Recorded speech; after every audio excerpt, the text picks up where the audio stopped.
Now, I think it should be clear to everyone that in dealing with Wall Street, we are dealing with the legacy of fascism. In 1934, Franklin Roosevelt warned that the liberty of a democracy is not safe if the people tolerate the growth of private power to a point where it becomes stronger than their democratic state itself. That, in essence, is fascism. The ownership of government by an individual, by a group, or by any other controlling private power. Now, we're also dealing with a different legacy, a family tree, you could call it, or you could call it a family bush. That heredity starts with Prescott Bush, who married into the family of George Herbert Walker, who represented the New York J.P. Morgan interests and created Harriman and Company, now Brown Brothers Harriman. Now, he put Prescott on as vice president of the bank, and later the two of them set up an organization called the Union Banking Corporation. Now, this Union Banking Corporation wasn't exactly what its name might suggest, but it was a shell bank, a slush fund for the Thyssen interests in Germany, including Fritz Thyssen, who famously wrote the book, I Funded Hitler. But this Union Banking Corporation served as the slush fund for the initial sponsorship and funding of Adolf Hitler, and later the funding of the armaments to the Nazi Party. This was eventually stopped under the Trading with the Enemy Act, but by that time, the family fortune of the Bushes was already made and secured, and they cashed out after World War II. Now, the idea at that time, and what people often forget about the rise of that fascist movement, the system was crashing. They intended to stay in control of that crash, and the way it was to be done is through political control to serve those interests on Wall Street, thus the creation of fascist governments.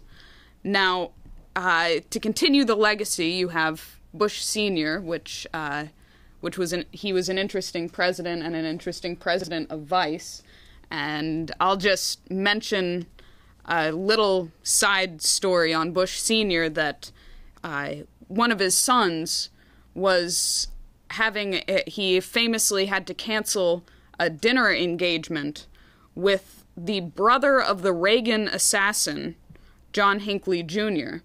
Their dinner engagement was called off on March 30th, 1981, when Hinckley attempted to murder the president who had only been in office for 69 days, and the future President Bush had to wait. This is the joke. Now that gets us to Bush Jr., and what the profile of Bush Jr. is the launching of the global war on terrorism following the 9/11 attacks, which we've documented were the result of the collaboration between a grouping within the United States government with the Saudi Arabian monarchy and Great Britain. Now, virtually that day, 9/11, 2001, there were unprecedented policy changes, and they were already ready to go. The Patriot Act, warrantless wiretapping, the ability to monitor phone communications, electronic communications, medical records, financial records, the massive expansion of the NSA, what was already a coup in 2001, which you warned about in January of 2001. Now, that gets us to the current president, Barack Obama. With the NSA revelations, people do have the sense, increasingly, that they are living under a dictatorship. The funding of the Syrian rebels, the overthrow of regimes in the Middle East, bringing us to the brink of nuclear war, not just regional limited warfare.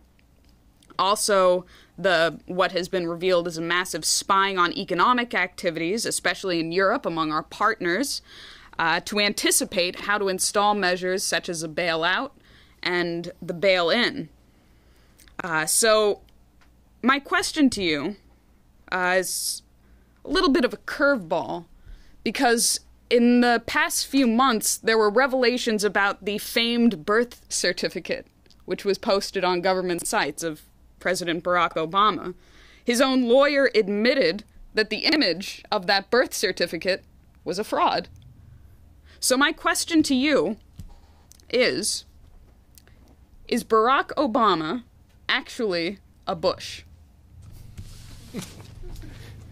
I don't think there's much difference. He's fairly empty, he's nasty, but he's not really in control.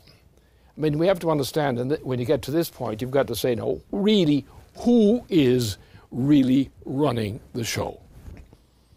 And it's not Barack Obama. Barack Obama is only a stooge put in by the British monarchy. That's all he is. He's got a nasty disposition. As you know, snakes have nasty dispositions. All kinds of creatures have nasty dispositions. But the fact is, who controls him? The control lies with, obviously, the equivalent of the Roman Empire today. And that is the Anglo-Dutch Empire. And the Holland, the Netherlands, and the British are one in the same thing. It's the same empire. Even normally, it represents about 40% of the whole world system. So you're dealing with an empire like the Roman Empire in the form of the Anglo-Dutch system. And the Dutch are probably more vicious than the British, in point of fact. At least they are on record. After all, they started the whole thing. The British came along later. They were just English at that point. But when the Dutch sent their troops into Britain, everything was changed. And the Dutch fascists, really what they were took over the British Empire. And so you have a Queen of England who is actually controlled, in fact, on behalf of this Anglo-Dutch organization, which invaded England, conducted the purge, the bloodshed against the Irish. Same thing, same crowd. So what we're dealing with the fact that evil in the tradition of the Roman Empire and similar things, actions of that type, has taken over domination of the world. It's been able to do so because the United States, which was always being persecuted by the empire forces, we kept fighting back.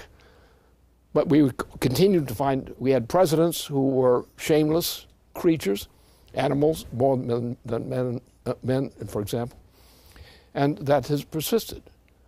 Now the time has come since this, and also on top of everything else, what have we got? These openly by the Queen of England and also her Dutch colleagues.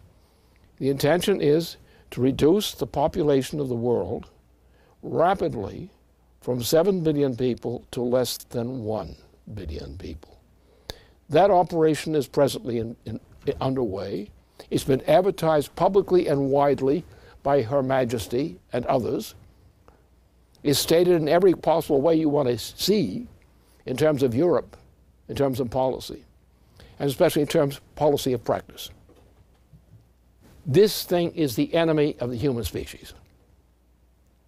And there has to be a process of clean-out in which the power that these people have held is taken away from them. We're pointing to the crimes they have committed and they have intended to commit, which they have admitted to intending to commit against humanity. And therefore, we have the obligation of recognizing this, and while we have the ability to do so, to mobilize the citizens of this nation and other nations to eradicate this fungus from humanity.